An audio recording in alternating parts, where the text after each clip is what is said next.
allant de janvier à septembre 2015. Au total, 62 incidents électoraux ont été enregistrés. Le chef de l'unité élection de la MONUSCO a donné les grandes lignes de ces rapports mercredi au cours de la conférence de presse hebdomadaire de la mission onusienne en RDC. Suivez ces reportages d'Astrid Mbouichimanga et Patrick Mpezo-Zanetti. Après des raids menés il y a quelques jours dans le Kivu, la MONUSCO prend des distances quant à dire que c'est elle qui a mené ces opérations. Elle rassure certes qu'une commission est à pied d'œuvre pour évaluer les dégâts.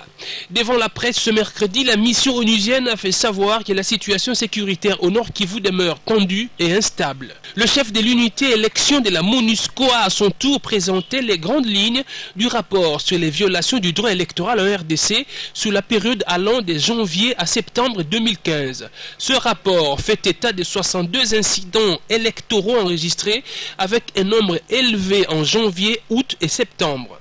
Les provinces de Kinshasa et du Kassai oriental ont chacune 41% des cas de violation du droit électoral.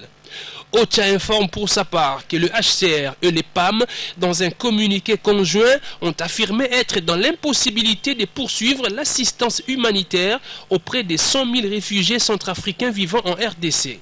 Les 6% du budget lui accordé toucheraient déjà à sa fin. C'est aussi ce mercredi que Martin Kobler va présenter son rapport sur la situation sécuritaire en RDC devant le Conseil de sécurité de l'ONU. En sécurité, Martin Colbert était devant le Conseil de sécurité hier mercredi.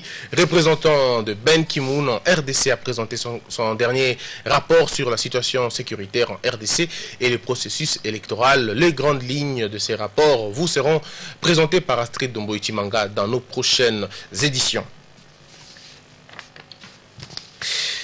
La gestion de 4 nouvelles provinces de l'ex-province orientale au centre des échanges entre les députés élus de cette province et les directeurs de cabinet du Premier ministre Matata Mponyo. Reçu à son tour par le Premier ministre, l'évêque de Kindu a salué l'implication du gouvernement pour le développement du Maniema. Suivez ces reportages de Suzy Kibira Omari.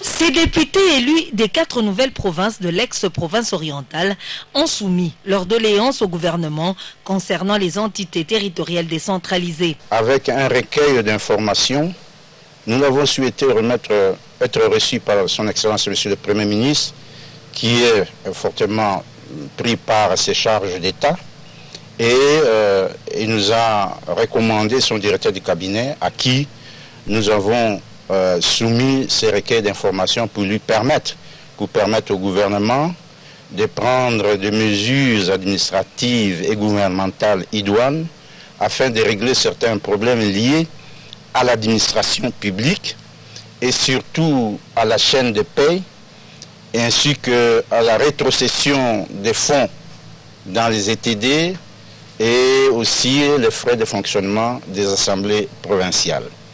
Au nom du chef de l'exécutif central, le directeur de cabinet, Séléa Lagouli, qui les a reçus et a promis de faire parvenir ses desiderata acquis de droit. Toujours à l'hôtel du gouvernement, l'évêque de Kindu a échangé avec le Premier ministre Matata Mponyo Mapon sur les questions sociales de sa province, le Maniema. L'église catholique au Maniema se porte bien. Les chrétiens sont toujours dynamiques, ils ont beaucoup d'ardeur, ils s'engagent dans le social, ils essaient de faire ce qu'ils peuvent. Il y a beaucoup d'espérance chez les gens et je crois qu'il y a de l'avenir pour l'église du Maniema et pour notre pays en général. Le Maniema se développe à la satisfaction de la communauté ecclésiastique.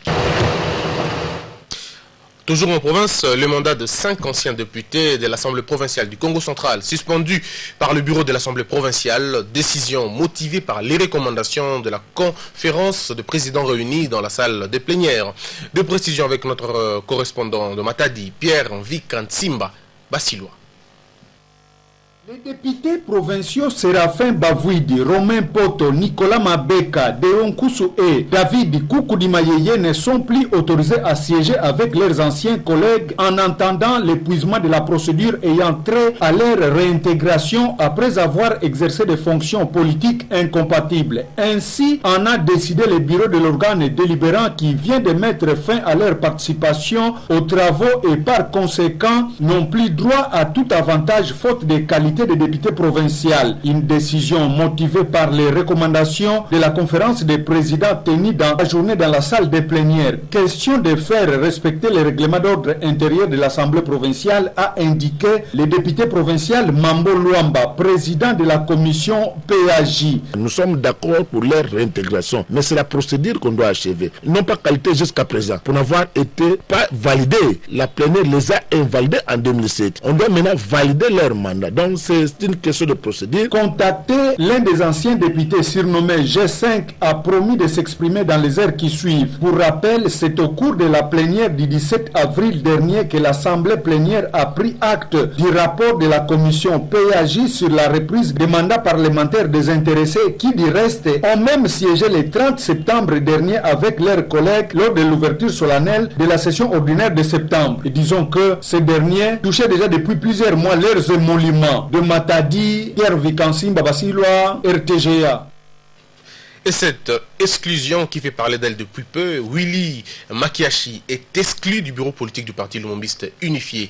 Dans une correspondance lui adressée lundi 6 octobre par Antoine Gizenga et remise à la rédaction de la RTGA par le service de communication du parti, le secrétaire général du PALU lui signifie ce qui suit. Afin de vous permettre de vous occuper pleinement de vos fonctions ministérielles, je vous informe que vous ne faites plus partie du bureau politique. Selon cette lettre, c'est désormais le secrétaire permanent du PALU qui ira à la rencontre des partenaires du parti, accompagné de ses adjoints. Contacté à ce sujet, d'autres sources proches du bureau politique du PALU contestent la paternité et l'authenticité de cette correspondance adressée non seulement à un cadre du parti, mais surtout à un vice-premier ministre du gouvernement. Une lettre sans compilateur, ce qui enfreint la procédure administrative jusqu'à en vigueur dans le parti. Visiblement, le PALU a mal digéré le fait que le vice-premier ministre de l'Emploi ait représenté le parti aux dernières rencontres avec le bureau politique de la majorité présidentielle au lendemain de la fronde du G7. C'était un dossier donc à suivre. Et parlons aussi de la forte mobilisation des partis politiques de la majorité présidentielle pour soutenir le président Joseph Kabila dans sa lutte du respect des prescrits de la Constitution et de la consolidation de la paix. Le gouverneur du Nord Kivu a personnellement animé un meeting populaire mercredi à la place ONC à Goma, où il a appelé les acteurs politiques congolais à éviter la trahison.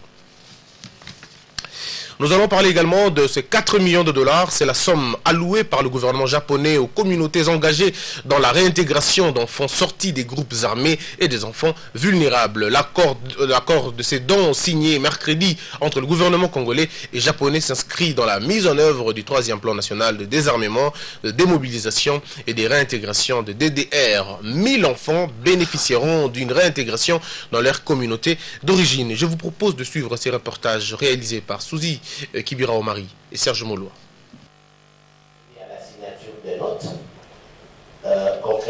La signature ce mardi de cet accord de don de 4 millions de dollars américains vise le renforcement des communautés engagées à la réinsertion communautaire et socio-économique des ex-enfants soldats et des enfants vulnérables.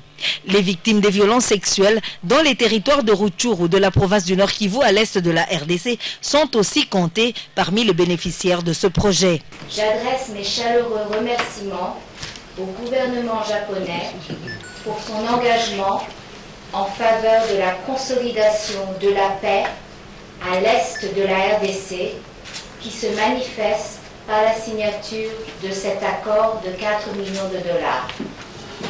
Je souhaite également remercier le gouvernement de la République démocratique du Congo pour ses efforts en vue de stabiliser la région et mettre en place des mécanismes résilients en soutien aux populations. Une illustration du partenariat entre les agences du système des Nations Unies, UNICEF, PAM, ONU Femmes, PNUD et les partenaires nationaux dont l'Institut national de préparation professionnelle et le bureau de la représentante personnelle du président pour la lutte contre les violences sexuelles et le recrutement des enfants soldats. 3 résultats sont attendus dans la concrétisation de ce projet: la réintégration des ex-enfants soldats, l'autonomisation des ménages dont sont issus ces enfants et la sensibilisation des communautés locales pour lutter contre les violences basées sur le genre. 30 agents et cadres de la Direction générale des douanes et accises sont depuis mercredi à l'école du savoir. Ils participent au 3e atelier national sur l'évaluation en douane des marchandises importées. Le but poursuivi est de disposer des outils et des instruments permettant une bonne taxation douanière pour une mobilisation optimale des recettes des douanes et accises. Suivez encore une fois Fanny Anifaka Semwana, Baudry Mata et Patrick Ampeso Zanetti. Durant 2 jours, soit du 7 au 8 octobre 2015, 30 agents et cadres de la Direction générale des douanes et accises seront formés sur l'évaluation en douane des marchandises importées. L'objectif est de disposer des outils et autres instruments capables de permettre une bonne taxation douanière pour une mobilisation optimale des recettes des douanes et accises. L'atelier de ce mois d'octobre 2015 se penchera de manière particulière sur le dossier recettes et sur des questions clés du contrôle de l'évaluation en douane. C'est une suite logique d'un processus qui a débuté par une mission de l'OMD effectuée du 12 au 23 janvier 2015 à Kinshasa et à Matadi. Cette mission d'évaluation a été suivie par des ateliers de formation organisés du 29 mai au 12 juin 2015 à Kinshasa et à Lubumbashi et animés par des experts du secrétariat général de l'OMD. De ces ateliers est sortie une équipe de 112 formateurs, cadres et agents, comprenant hommes et femmes de la DGDA.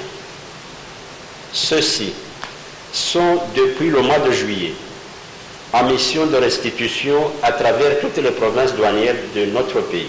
Bien avant, les experts et formateurs de l'Organisation mondiale des douanes ont salué les efforts fournis par les autorités de la DGDA dans le renforcement des capacités du personnel aux techniques modernes de gestion dans les domaines des douanes et accises. Les travaux de ce 3e atelier national sur l'évaluation en douane interviennent après la mission de l'OMD effectuée du 12 au 23 janvier 2015 à Kinshasa et à Matadi. Celle-ci avait pour but d'évaluer les capacités de la DGDA à exercer avec efficacité ses missions, à savoir évaluation des marchandises importées et leur classement tarifaire.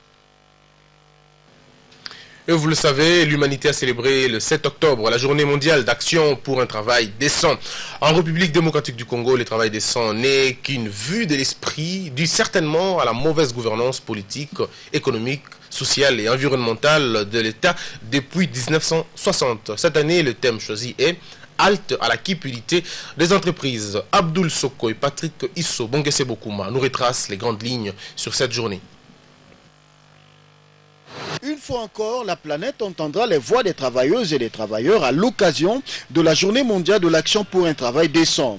Cette année, le message général porte sur la cupidité des entreprises et le travail précaire auquel il faut mettre un terme, ainsi que sur la promotion de la formalisation des emplois informels et des salaires minimum vitaux. En République démocratique du Congo, le travail décent connaît un déficit on ne peut plus criant. Celui-ci est le reflet de la mauvaise gouvernance politique, économique, sociale et environnementale de l'État depuis 1960. L'accès au travail décent reste donc à conquérir et pourtant le travail décent s'avère être la solution durable pour l'éradication de la pauvreté. Ceci est un élément fondamental pour garantir la démocratie, l'économie, la justice et la cohésion sociale dans la société. Les syndicats et toutes les organisations œuvrant pour un travail décent dans le monde entier y voient une occasion sans précédent de se rallier à une large mobilisation mondiale plaçant l'homme au centre de la réflexion sur le travail.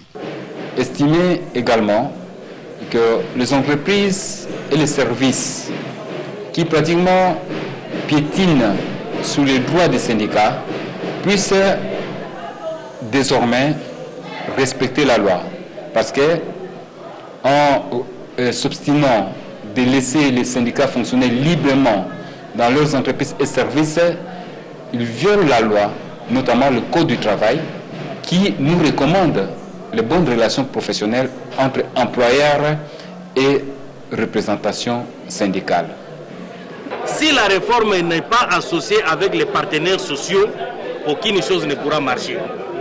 Il faut qu'on associe les partenaires sociaux parce que c'est eux qui vivent au quotidien avec la masse laborieuse. Nous essayons de voir, de réfléchir comment rendre compétitifs les enseignants congolais de demain pour que le Congo soit effectivement une société durable, une société qui résout, qui donne une réponse en situation de conflit pour les questions de l'éducation. Il n'y aura pas de société durable en RDC si on ne se penche pas sur la condition enseignante. Donc le gouvernement est sollicité, est interpellé pour penser aux enseignants quant à ce qui concerne leurs conditions de travail et leurs conditions de vie. Ici, je suis clair, il s'agit des conditions salariales. L'émergence de notre pays d'ici 2030. Mais si on ne tient pas compte de l'enseignant qui forme la jeunesse, nous ne parlerons jamais de l'émergence. Ça sera encore un coup d'épée dans l'eau, comme ce que disait Mobutu Objectif 80.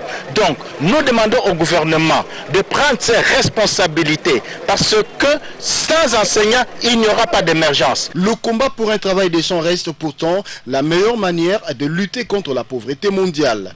Tout individu, partout dans le monde, devrait pouvoir exercer un métier qui lui permet de mener une vie digne et répondant à ses besoins essentiels ainsi qu'à ceux de sa famille.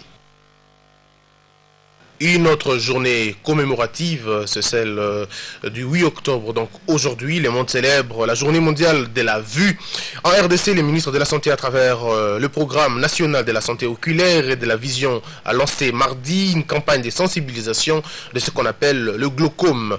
Cette campagne vise à dépister les personnes du 3e âge en vue de soins palliatifs pour éviter la cécité. Suivez ce reportage de Vicky Moukeba, Clarisse et Coco Kapalai et Linda Kibushi.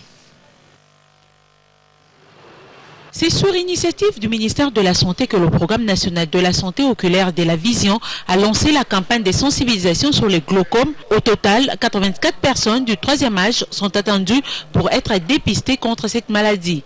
Pour cette première journée, l'équipe du programme national de la santé oculaire et de la vision ont dépisté les vieillards de 2 hospices, à savoir Saint-Pierre et Cabinda. Après consultation, quelques cas de glaucome ont été relevés par les ophtalmologues. Nous le faisons déjà pour les enfants, nous avons tout un programme.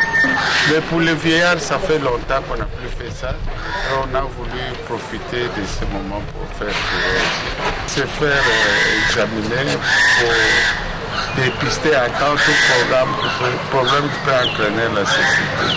Afin d'éviter la cécité, le programme national de la santé oculaire de la vision recommande aux personnes ayant atteint déjà la quarantaine de se faire dépister à temps. Le glaucome, dès que vous en avez, dès que vous avez perdu la vision, c'est définitif, vous ne pouvez plus récupérer cela.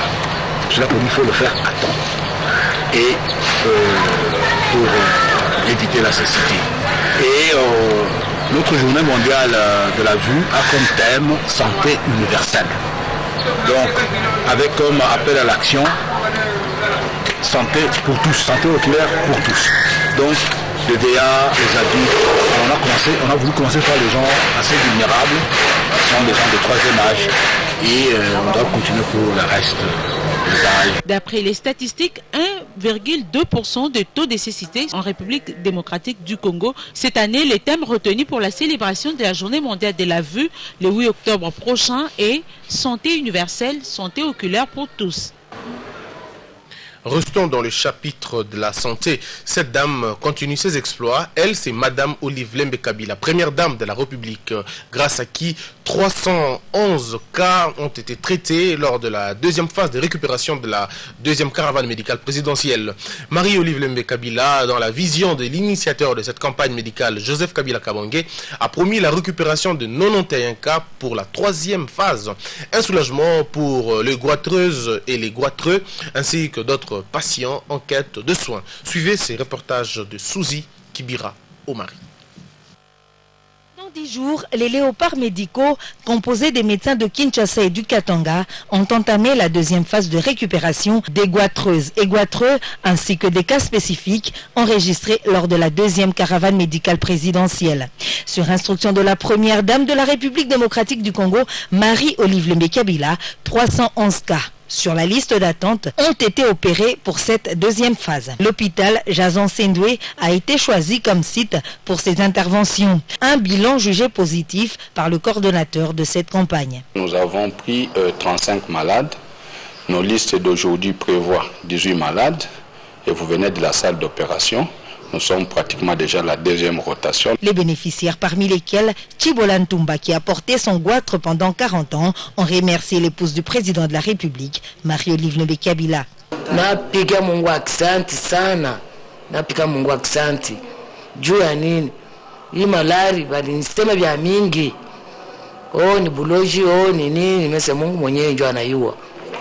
Merci maman. 91 cas devront être récupérés dans la troisième phase pour permettre à ces vulnérables de se réinsérer dans la société et vivre sans se préoccuper des préjugés dus à leur ancien état grâce à l'initiateur de cette deuxième caravane médicale présidentielle, Joseph Kabila Kabange. Et ses regards tournés vers le quartier Lukunga, communément appelé Malueka par la population quinoise. Alors on va essayer de savoir un peu tout sur ces quartiers. Où se situe-t-il? Quelle est sa superficie?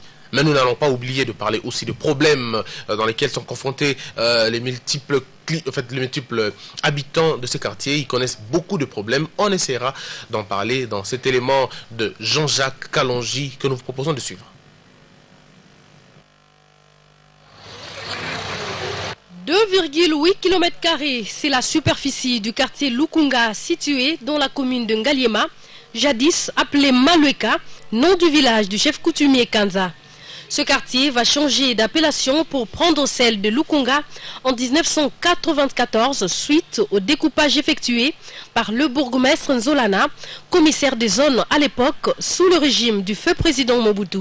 Composé de 198 rues, 4 avenues Régideso et 23 blocs de travailleurs Régideso, ce quartier comprend 5236 parcelles au total.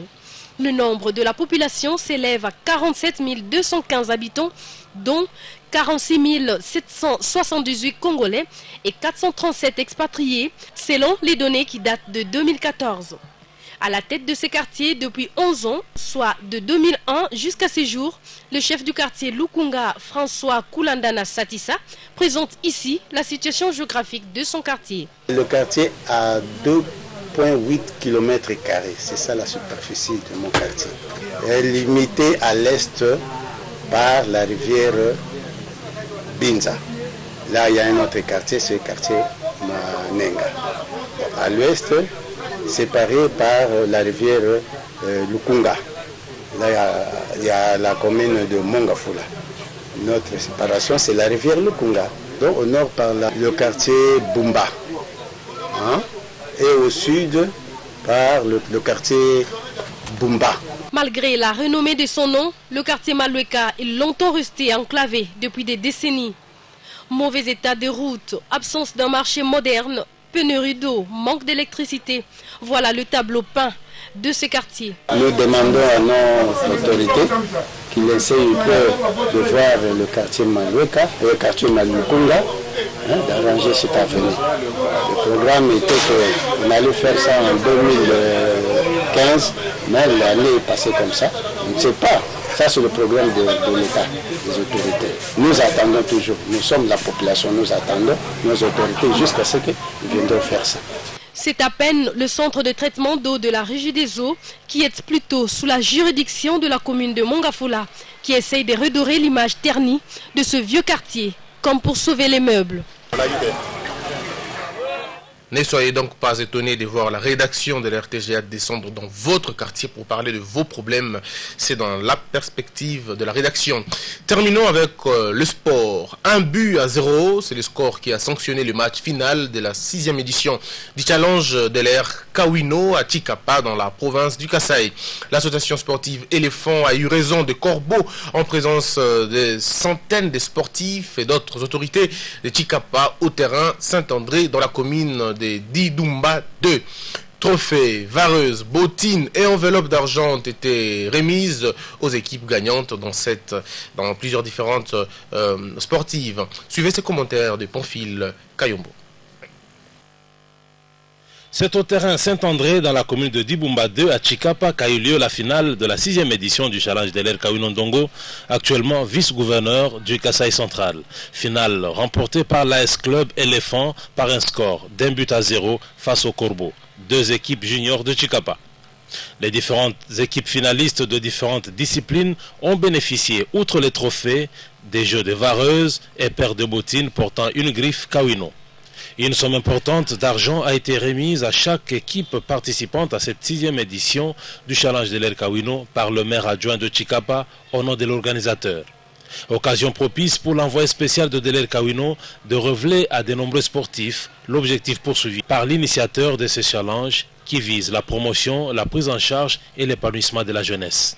Chaque année, depuis 8 ans, nous nous efforçons, en dépit de nos maigres possibilités, à encadrer cette jeunesse pendant les 2 mois de grandes vacances en organisant plusieurs activités sportives et de voir dans le foot masculin et féminin les angles, question d'équiper les jeunes frères et sœurs en vue de les incarner certaines valeurs républicaines et intrinsèques. Grand mécène du football dans la ville de Chikapa, Deler Kawino, qui est président de l'AS Club Momekano, a pris en charge la construction des 2 stadiums pour le volleyball et le basketball dans la ville de Chikapa.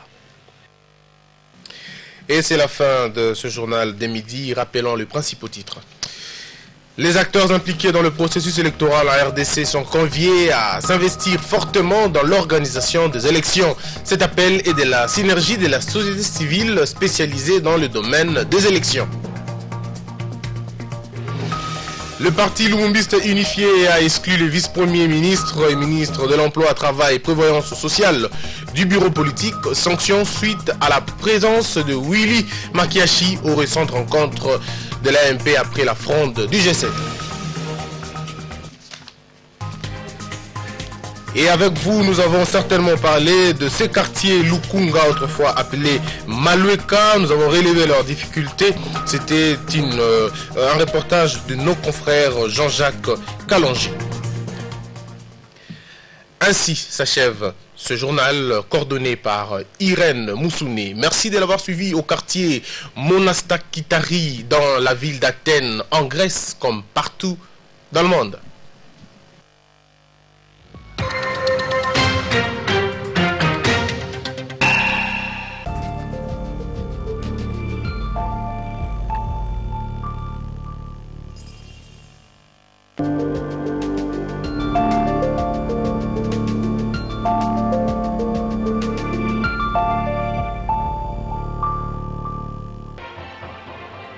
Ndeko, oyebite keza malamu te kosala ba mayonnaise boye. Et bon yo papa. Esengeli ete osala mayonnaise à qualité lokola Mayora. Mayora susuni. Mayora eza mayonnaise ya qualité. Et ça les met dans la condition hygiénique. Soko lingoye ba mingi, landanga. Toyamba mingi pa ya Monsieur Nadim, directeur ya usine OK Food. Yendi akolimbolela biso esalemeli ya produit Mayora. Mbote Monsieur Nadim. Mbote. Limbolela biso Mayora.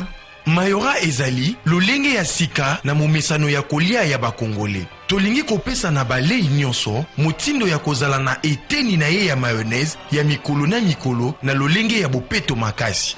Na sima ya kolimbolela biso Mayora, tobandi visite na partie technique. Tina na yango nini? Local technique ezali bongo esika ya motu ya mingi na kati ya bolambi ya mayonnaise na biso. Kuna nde toko kontrole pe ko sécuriser biloko na biso na kati ya bolambi na biso. Mibeko nini esengeli kotosa pona kokota na esika oyo? Bato nyonso oyo bandimameli kokota na esika ya bolambi ya mayonnaise na biso basengeli koleka na sas pona kolata elamba, sapatu, ekoti, ebombeli zolo pe pona kosokola maboko na kokima monso makouta libanda pe mopepe ya libanda. Yebisa biso, ba machine oyo tina na yango nini? Na yambo, tosengeli koyeba ete ba installation ezali na inox alimentaire. Ezali obligatoire na lolenge ya mibeko ya mokili mobimba. Tozali na batu mingi te pe machine mingi te. Tozali kaka na esangiseli. Oyo ezali kosala musala na ndenge ya makasi, bokoki komona awa cubitinaire ya moutarde, réservoir ya vinaigre, citerne ya huile, pe lisusu citerne ya poudre. Oyo na kati na yango batiaka putulu ya maki. Machine ekozwa biloko nyonso oyo esengeli na yango pona bolambi ya mayonnaise pe mbala moko ekotina produit na biso na machine ya emballage. Laboratoire et analyse eza na tina nini pona bolambi ya Mayora. Esalamaka kutu te na momesano ya OK Food kolamba mayonnaise na kozanga kotala pe kopona biloko oyo tokosalela pona bolambi na yango. Laboratoire ekoki kozanga soki mokete. Sachet nyonso tokosalaka elekaka na bitaleli ya minganga ya makasi. Tokobimisaka eloko moko te soki biyano ya bateste ezali malamu te. Eloko nini osala boki seni emballage Mayora. Emballage oyo toponi kosalela ezali na bakouche misato. Mibale ya sachet pe moko ya aluminium oyo ya katikati. Na boye tokoki kondimela bokangami ya produit pe kobatelama na yango na mopepe, mai pe mwinda ya libanda. Liloba ya suka pona ba consommateur congolais nyonso. Kolia OK Food ezali kozala na kimia. Siko on comprendre que Mayora eza mayonnaise ya qualité. Siko on a comprendre que Mayora eza mayonnaise ya qualité pe hygiénique. À partir de là, na oteka lisu mayonnaise mususte na oteka mayonnaise Mayora. Lokola bo comprendre que Mayora eza mayonnaise ya qualité pe hygiénique. Na la surprise moko pona bino.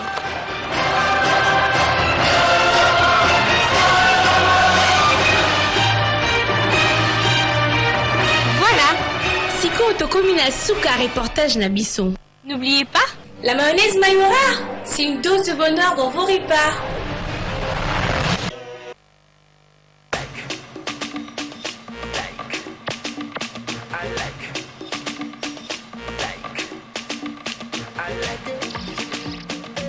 Avec Tigo, Facebook est désormais gratuit. Connectez-vous au monde et vivez la liberté de liker, de partager, de commenter, de chatter.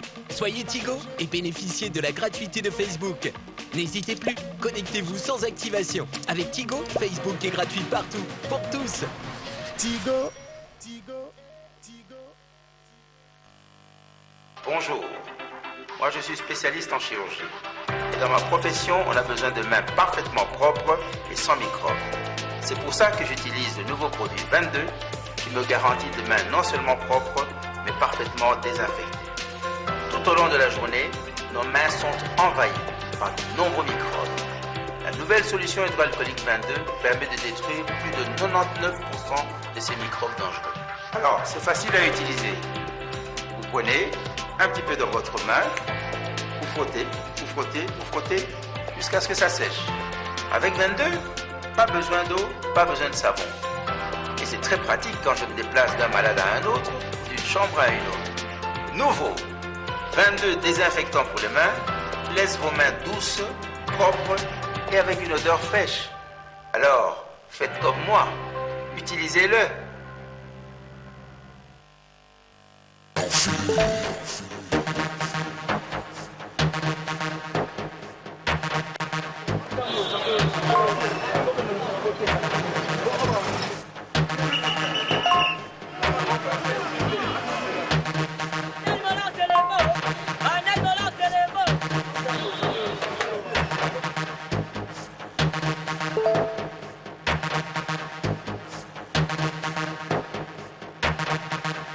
Jamais la zanga.